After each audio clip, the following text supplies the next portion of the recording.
ఇంకోవైపు ఆంధ్రప్రదేశ్ ముఖ్యమంత్రి చంద్రబాబు నాయుడు గారు ఇది 15/11/2024 కేంద్ర మంత్రి నిర్మలా సీతారామన్ గారికి లేఖ రాశారు.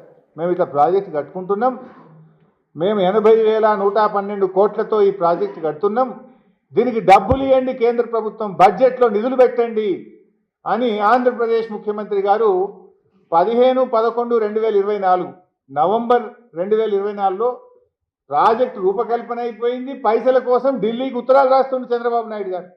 ఇది 15/11/2024.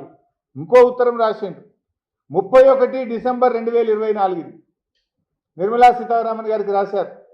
ఏమని? గోదావరి టు కృష్ణా రివర్కు 13,511 కోట్లు, కృష్ణా రివర్ నుంచి బొల్లంపల్లి రిజర్వాయర్కు 28,560 కోట్లు, బొల్లంపల్లి రిజర్వాయర్ నుంచి బంకచెర్ల హెడ్ రెగ్యులేటర్కు 38,041 కోట్లు, మొత్తం కలిపి 80,112 కోట్ల రూపాయలు ఖర్చు అవుతుంది. మాకు financial assistance river linking project కింద ఇవ్వండి అని చంద్రబాబు నాయుడు గారు 2 ఉత్తరాలు నిర్మలా సీతారామన్ గారికి రాశారు. దీని మీద ఆర్థిక శాఖలో ఫైల్ కదులుతూ ఉంది. నిర్మలా సీతారామన్ గారు ఏడీబీ నుంచి, ఏషియన్ డెవలప్మెంట్ బ్యాంక్ నుంచి 40,000 కోట్లు ఇప్పిస్తామని ఆంధ్రప్రదేశ్కు మాట ఇచ్చారు.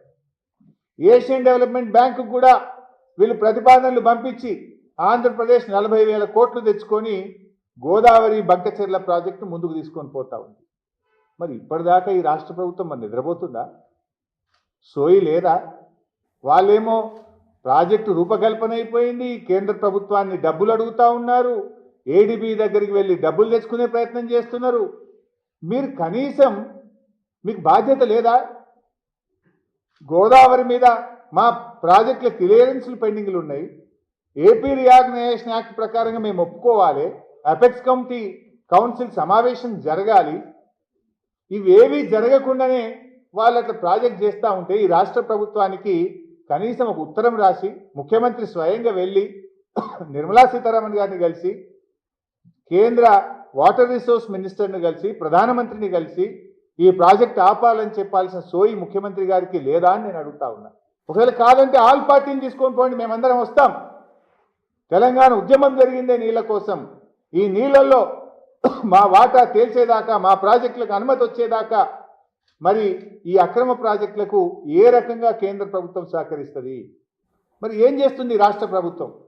నేను అడుగుతా ఉన్నా.